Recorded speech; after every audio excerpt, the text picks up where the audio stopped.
Hello kabayan, discuss natin itong dalawang pinakamabait at pinaka-ayaw sa korap at pinakamasipag sa lahat, si Mayor Magalo and Mayor Vico Soto. Alam nyo guys, yung dalawang to, basahin nyo yung nasa taas nila na Good Governance Alliance. Alam nyo yung dalawang to ay wala akong masabi.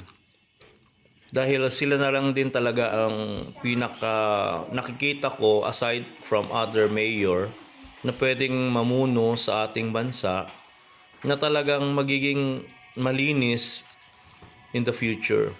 Alam ko nag-decide na si Vico na hindi mo na siya tatakbo sa 2028 election, maybe on the higher position.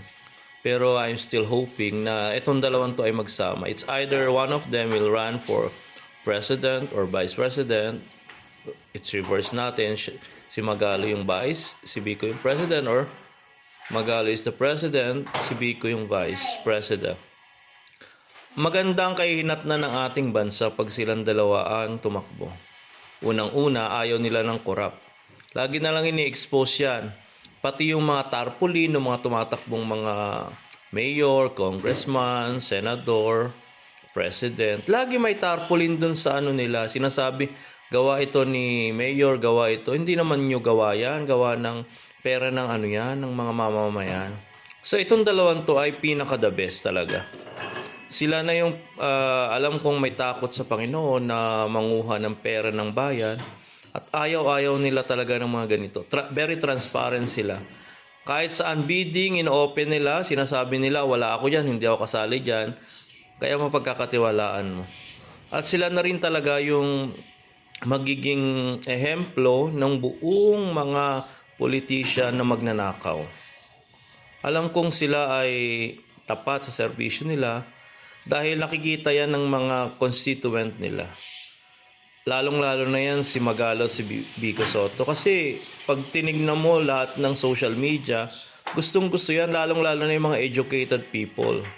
Pinipili nila yan. Lagi nilang sinasabi sa kanilang Facebook account na itong dalawang to ay magaling. So, kung talagang support natin silang dalawa, sana magbago pang isip ni Vico Soto. Comment down below at suportahan natin sila at ipagdasal na sana marami pang katulad nila na naglilingkod sa ating mahal na bayan, mahal na bansang Pilipinas, na tutulong balang araw sa ating bansa. Alam kong sila lang ang pag-asa ng ating bayan at ipagdasal natin sila na sana mas lalo nilang pagigihan at talagang ubusin lahat ng korap para wala na yung mga korap na yan, wala na yung mga magnanakaw ng pera ng bayan na yan, at para umunlad ang ating bansa, bansang mahal nating Pilipinas. Bye-bye, thank you.